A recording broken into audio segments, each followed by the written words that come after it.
হিংসা, পরশ্রী কাতরতা, পরনিন্দা, সমালোচনা এগুলো আসলে সবার সাথে যায় না। তো কেন যায় না বলি,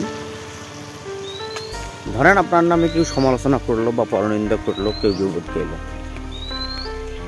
তো প্রথমে আপনি দেখে নেবেন যে লোকটা আপনার নামে পরনিন্দা করতেছে, সমালোচনা করতেছে, সেই লোকটা আপনার যোগ্য কি অযোগ্য, মানে মোট কথা হলো যোগ্য কিনা।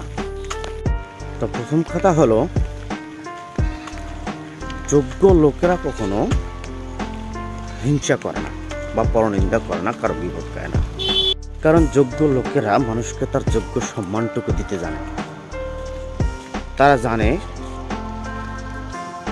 সোসাইটিতে তাদের একটা সম্মান আছে, তাদের একটা জায়গা আছে।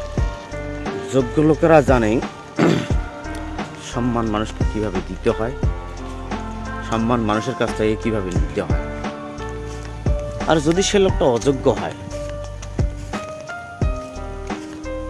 তাহলে সে এই যে পরনিন্দা, পরশ্রী কাতরতা, হিংসামূলক কথা বলে, এগুলো আসলে তার মতো কিছু অযোগ্য লোকের কাছেই কথাগুলো বলবে। কারণ যোগ্য লোক তাকে কখনো জায়গা দিবে না, যোগ্য লোক কখনো তার কথাগুলোকে প্রশ্রয় দিবে না এবং এই ধরনের কথা নিয়ে আলোচনা করবে না।